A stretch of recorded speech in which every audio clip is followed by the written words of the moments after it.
Hi, I'm Safa. Welcome to Master Talk Show.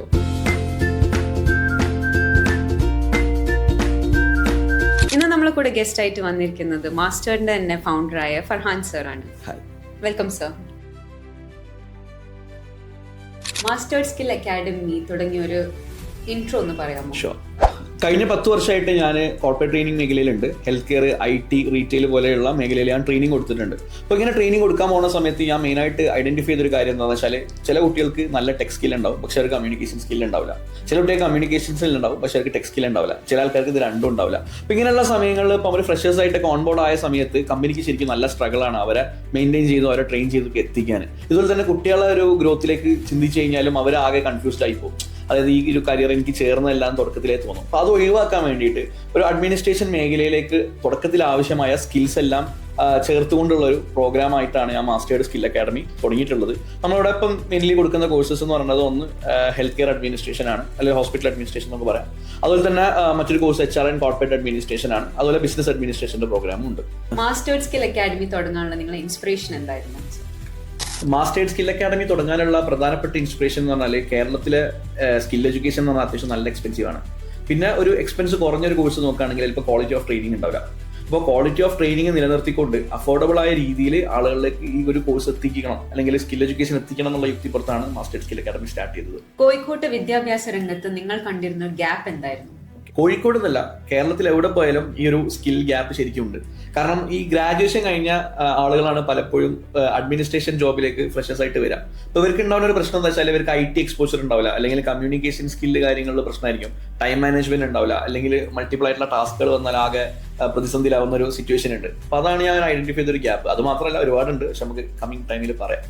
മാസ്റ്ററിന്റെ core mission എന്താണ്?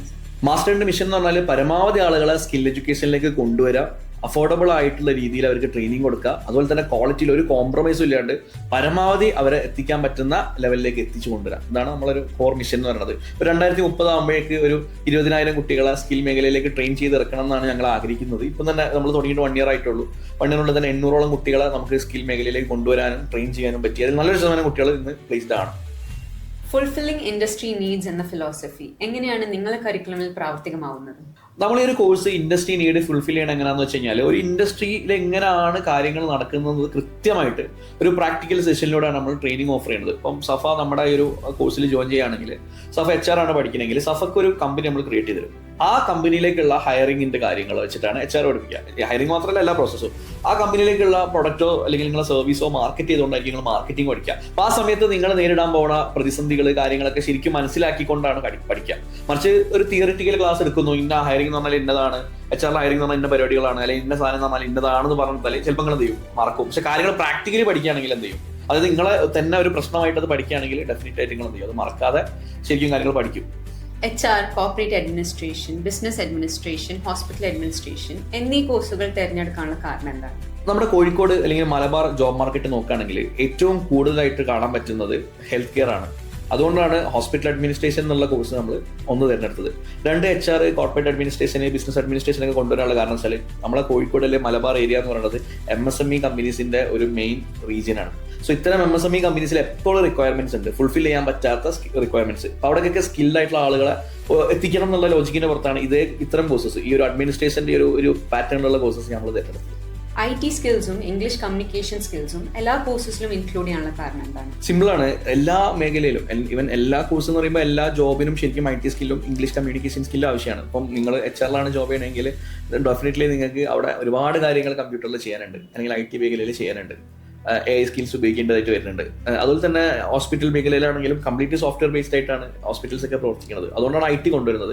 പിന്നെ English communication എന്ന് പറഞ്ഞാൽ നമുക്കറിയാലോ, 2026 നമ്മൾ എത്തി നിൽക്കുമ്പോൾ ഇന്റർനാഷണൽ ആയിട്ടൊരു ലാംഗ്വേജ് ആണ്, എല്ലാവർക്കും അറിയുന്ന ഒരു ഭാഷയാണ്. അതെല്ലാവരും അറിഞ്ഞിരിക്കുക എന്നുള്ളത് റിലവന്റ് ആയിട്ടുള്ള കാര്യമാണ്. മറ്റുള്ളവരിൽ നിന്നും മാസ്റ്റേർഡിനെ വ്യത്യസ്തമാക്കുന്നത് എന്താണ്? സിമ്പിളാണ്. ഞാൻ നേരത്തെ സൂചിപ്പിച്ച പോലെ, ഒന്ന് നമ്മളെ കോഴ്സസ് എല്ലാം അഫോർഡബിൾ ആയിട്ടാണ് നമ്മളിവിടെ കൊണ്ടുവന്നിട്ടുള്ളത്. 2 ക്വാളിറ്റി ഓഫ് ട്രെയിനേഴ്സ് ആണ്. ശരിക്കും നമ്മളവിടെ ഓരോ കോഴ്സ് പഠിപ്പിക്കുമ്പോഴും ആ ഓരോ കോഴ്സിലും അതിൻ്റെതായ ഡൊമൈനിൽ എക്സ്പെർട്ടൈസ് ആയിട്ടുള്ള ആളുകളാണ് ട്രെയിനിങ് കൊടുക്കുന്നത്. അത് തന്നെ ഈ ട്രെയിനേഴ്സ് എന്ന് പറഞ്ഞാൽ 2 ജനറേഷൻ എങ്ങനെയെങ്കിലും മിനിമം ഞാൻ നേരത്തെ പറഞ്ഞ പോലെ 15 വർഷത്തോളം എങ്കിലും എക്സ്പീരിയൻസ് ഉള്ള ആളുകളാണ് നമ്മളോട് ട്രെയിനേഴ്സ് ആയിട്ട് അപ്പോയിന്റ് ചെയ്തിട്ടുള്ളത്. അവരുടെ ഗ്രൗണ്ട് ലെവലിൽ നിന്ന് വന്നിട്ട് മിഡ് ലെവൽ മാനേജർമാരായിട്ടാണ് എന്ത് ചെയ്യുന്നത്, നമ്മുടെ ഒരു ജോബിന് വേണ്ടി വരുന്നത്, ട്രെയിനേഴ്സ് ആയിട്ട് അവൈലബിൾ ആവുന്നത്. സോ അത്തരം ആളുകളിൽ നിന്ന് നമുക്ക് കുട്ടികൾക്ക് ട്രെയിനിങ് കൊടുക്കുമ്പോൾ ഡെഫിനറ്റ്ലി അവർക്ക് എല്ലാ എക്സ്പോഷറും അല്ലെങ്കിൽ അവരുടെ പേഴ്സണൽ എക്സ്പീരിയൻസ് ഒക്കെ കിട്ടുന്നുണ്ട്. നിങ്ങളിപ്പോൾ ഒരു കോഴ്സ് ഡിസൈൻ ചെയ്യുമ്പോൾ പ്രധാനമായിട്ട് എന്തൊക്കെയാണ് പരിഗണിക്കുന്നത്? കോഴ്സ് ഡിസൈൻ ചെയ്യുന്ന സമയത്ത് മെയിനായിട്ട് പരിഗണിക്കുന്നത് ഇൻഡസ്ട്രി നീഡ്സ് തന്നെയാണ്. ഞാൻ എപ്പോഴും 8 മാസമൊക്കെ കൂടുമ്പം സിലബസ് അപ്ഡേറ്റ് ചെയ്യാറുണ്ട്. അതിൽ തന്നെ അപ്ഡേഷനിൽ ഒരു 20 to 40% വരെയൊക്കെ ചേഞ്ചസും കൊണ്ടുവരാൻ ശ്രമിക്കാറുണ്ട്. മെയിൻലി ഇൻഡസ്ട്രിയിൽ എന്ത് മാറ്റമാണ് വന്നിട്ടുള്ളത് എന്നുള്ളതും ഇപ്പം ഇൻഡസ്ട്രിയിൽ എന്താണ് ട്രെൻഡിങ് ആയിട്ടുള്ളത് എന്നുള്ളതൊക്കെ നോക്കിയിട്ടാണ് നമ്മൾ എന്ത് ചെയ്യുക, കോഴ്സ് ഡിസൈൻ ചെയ്യുക. പിന്നെ ഈ ഒരു ഡിസൈനിങ് പാനലിൽ നമ്മുടെ എല്ലാ ട്രെയിനേഴ്സും ഉണ്ടാവാറുണ്ട്. അത് മാത്രമല്ല ഓരോ ഇൻഡസ്ട്രിയിൽ നിന്നുള്ള എക്സ്പെർട്ട് ആയിട്ടുള്ള ആളുകളോട് ഞാൻ എന്ത് ചെയ്യാറുണ്ട്, അവരുടെ ഉപദേശങ്ങൾ തേടാറുണ്ട്. പ്രാക്ടിക്കൽ ട്രെയിനിങ്ങിനും തിയറിക്കും ഇടയിൽ ബാലൻസ് എങ്ങനെയാണ് സർ കൊണ്ടുവരുന്നത്? പ്രാക്ടിക്കൽ ട്രെയിനിങ് ആണ് നമ്മൾ കൂടുതൽ ഫോക്കസ് കൊടുക്കുന്നത്.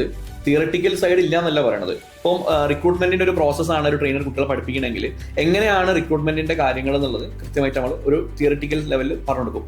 അതിനുശേഷം റിക്രൂട്ട്മെന്റ് ഇപ്പോൾ ഓൾറെഡി ഒരു കുട്ടിക്ക് ഒരു കമ്പനി ഇവിടെ ഉണ്ടാവും, നമ്മളൊരു ഇമാജിനറി കമ്പനി ഉണ്ടല്ലോ, ആ കമ്പനിയിലേക്ക് റിക്രൂട്ട് ചെയ്തിട്ട് കുട്ടികൾ പഠിക്കാം. അതായത് അവരെന്ത് ചെയ്യും, ജോബ് അഡ്വർടൈസ് ചെയ്യണം എങ്ങനെയാണെന്ന് പഠിക്കും. ജോബ് അഡ്വർടൈസ് ചെയ്തതിനു ശേഷം ഒരു റിക്വയർമെന്റ് ഫുൾഫിൽ ചെയ്യുന്ന റെസ്യൂമേസ് ഷോർട്ട് ലിസ്റ്റ് ചെയ്യണം എങ്ങനെയാണെന്ന് പഠിക്കും. ഷോർട്ട് ലിസ്റ്റ് ചെയ്തതിനു ശേഷം ഇന്റർവ്യൂസ് എങ്ങനെ കണ്ടക്ട് ചെയ്യേണ്ടതെന്ന് പഠിക്കും. അതിനുശേഷമാണ് എന്ത് ചെയ്യുന്നത്, റിക്രൂട്ട്മെന്റിന്റെ പ്രോസസ്സ് അവരോട് കംപ്ലീറ്റ് ആവുന്നത്. അപ്പോൾ തിയറിറ്റിക്കലി എങ്ങനെയാണ് ഈ പ്രോസസ്സ് നടക്കുന്നത് പഠിച്ചു കൊടുത്തതിനു ശേഷം പ്രാക്ടിക്കലി എന്ത് ചെയ്യുന്നുണ്ട്, അവരത് റിയൽ എക്സ്പീരിയൻസ് ചെയ്യുന്നുണ്ട്.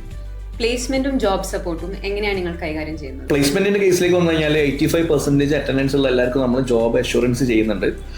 പക്ഷേ നമ്മൾ ഈ ഒരു കാൻഡിഡേറ്റിന്റെ വീട്ടിൽ തൊട്ടടുത്ത് കിട്ടുക അല്ലെങ്കിൽ അവർ പറഞ്ഞ ഇന്ന സ്പെസിഫിക് ഡൊമൈനിൽ തന്നെ കൊടുക്കുക എന്നുള്ളതല്ല.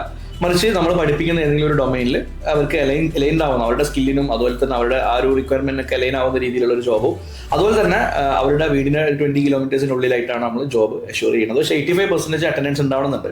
പിന്നെ പ്ലേസ്മെന്റിനായിട്ട് നമുക്ക് ഒരു എക്സ്ക്ലൂസീവ് വിങ് ഉണ്ട്. നമ്മുടെ തന്നെ ഡയറക്ടേഴ്സിൽ ഒരാളാണ് എന്ത് ചെയ്യുന്നത്, പ്ലേസ്മെന്റ് ടേക്ക് ഓവർ ചെയ്യുന്നത്, ആഷിഫ് എന്ന് പറഞ്ഞിട്ടുള്ള ആൾ.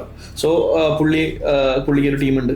അവരാണ് ഓരോ കുട്ടിനെയും കണ്ട് ഓരോ കുട്ടിന്റെയും ഇൻട്രസ്റ്റ് മനസ്സിലാക്കി അതുപോലെ തന്നെ അവർക്ക് അലൈൻ ചെയ്യുന്ന ജോബ് മാച്ച് ആക്കി കൊടുക്കുകയാണ് ചെയ്യുന്നത്. ഒരു സാധാരണ വിദ്യാർത്ഥി മാസ്റ്റേർഡിൽ ചേരുമ്പോൾ എന്ത് മാറ്റമാണ് നിങ്ങൾ പ്രതീക്ഷിക്കുന്നത്? ഒരു +2 കഴിഞ്ഞ കാൻഡിഡേറ്റോ ഒരു ഗ്രാജുവേഷൻ കഴിഞ്ഞ കാൻഡിഡേറ്റോ ഈവൻ ഒരു PG കഴിഞ്ഞ കാൻഡിഡേറ്റോ മാസ്റ്റേഴ്സിലേക്ക് വന്നു കഴിഞ്ഞാൽ നമ്മൾ മേക്ക് ഷുവർ ചെയ്യുന്ന കാര്യം എന്താ വെച്ചാൽ അവർ ജോബിൽ പോകാൻ പോകുന്ന അല്ലെങ്കിൽ അവർ തിരഞ്ഞെടുത്ത ഡൊമൈനിൽ അവർക്ക് വേണ്ട സ്കില്ല് അവർക്ക് ലഭിച്ചിട്ടുണ്ടോ എന്നുള്ളത്. അതിനോടൊപ്പം തന്നെ പബ്ലിക് സ്പീക്കിംഗ് സ്കില്ലാണെങ്കിലും കമ്മ്യൂണിക്കേഷൻ സ്കില്ലാണെങ്കിലും ടെക്സ്റ്റ് സ്കില്ലാണെങ്കിലും അതിലൊക്കെ ഒരു ഇന്റർമീഡിയറ്റ് ലെവലിലെങ്കിലും ഒരു പ്രൊഫഷൻസി കിട്ടിയിട്ടുണ്ടോ എന്നുള്ളത് മേക്ക് ഷുവർ ചെയ്യുക. അതാണ് നമ്മൾ എക്സ്പെക്ട് ചെയ്യുന്ന ഒരു കാര്യം പറയുന്നത്. ഏറ്റവും കൂടുതൽ വരുന്ന സ്റ്റുഡന്റ് ഫിയേഴ്സ് അല്ലെങ്കിൽ കൺസേൺസ് എന്തൊക്കെയാണ്? സ്റ്റുഡൻസിന് മെയിൻ ആയിട്ടുള്ള ഒരു ടെൻഷൻ അല്ലെങ്കിൽ ഫിയർ എന്ന് പറയുന്നത് അവർക്ക് പ്ലേസ്മെന്റ് കിട്ടുമോ അല്ലെങ്കിൽ അവർക്ക് ഈ സ്കില്ലൊക്കെ പഠിച്ചെടുക്കാൻ പറ്റുമോ എന്നുള്ളതാണ്. സിമ്പിളാണ്, 85% എങ്കിലും ഏറ്റവും കുറഞ്ഞത് അറ്റൻഡൻസ് മിനിമം അവിടെ ഉണ്ടാക്കുക. അതിന് പുറമെ ട്രെയിനേഴ്സ് പഠിപ്പിക്കുന്ന ഓരോ കാര്യങ്ങളും എനിക്ക് ഇമ്പോർട്ടൻ്റ് ആണ് എന്നുള്ള ആ ഒരു യുക്തിപ്പുറത്ത് കാര്യങ്ങൾ പഠിക്കുക. പിന്നെ എവറിത്തിങ് ഈസ് ഈസി എന്നുള്ള ലോജിക്ക് ഉണ്ട് ഇതിൽ. കാരണം വെച്ചാൽ അത്രയും സിമ്പിളായിട്ട് ചെയ്യാനും പഠിക്കാനുള്ള കാര്യങ്ങളേ ഉള്ളൂ. നാളെ നിങ്ങളിപ്പം എന്തെങ്കിലും ഒരു ജോബിന് പോയാൽ ഇതൊന്നും അറിയില്ലെങ്കിലും ഒന്നും ചെയ്യാൻ പറ്റില്ല. അപ്പോൾ സ്വാഭാവികമായിട്ട് ഇവിടുന്നത് പഠിച്ചെടുക്കുക എന്നുള്ളതാണ്. പിന്നെ ഒരു കുട്ടിക്ക് പഠിക്കാൻ ചെറിയൊരു ബാക്കൗട്ടാണെങ്കിൽ സ്വാഭാവികമായിട്ടും നമ്മളൊരു ട്രെയിനറിന്റെ ഇൻഡിവിജ്വൽ അറ്റൻഷൻ ഉണ്ട്. കുട്ടിക്ക് എപ്പോൾ വേണമെങ്കിലും നമ്മുടെ ട്രെയിനർ ആക്സസബിൾ ആണ്. നിങ്ങൾ ഏറ്റവും കൂടുതൽ ടച്ച് ചെയ്തൊരു സ്റ്റുഡൻറ് സക്സസ് സ്റ്റോറി പറയാമോ? ഒരുപാട് സക്സസ് സ്റ്റോറീസ് ഉണ്ട്. അതിലൊരു എക്സ്പീരിയൻസ് പറയുകയാണെന്ന് വെച്ചാൽ നമ്മൾ ഈ കോഴ്സ് കംപ്ലീറ്റ് ചെയ്ത ഉടനെ 80ഓളം സ്റ്റാഫിനെ ലീഡ് ചെയ്യുന്ന ഒരു ഹോസ്പിറ്റലിന്റെ മാനേജറായിട്ട് ഒരു സ്റ്റുഡൻറ്റിനെ നമുക്ക് പ്ലേസ് ചെയ്യാൻ പറ്റിയിട്ടുണ്ടായിരുന്നു. ഡിലൻ എന്നാണ് ആ ഒരു കാൻഡിഡേറ്റിന്റെ പേര്.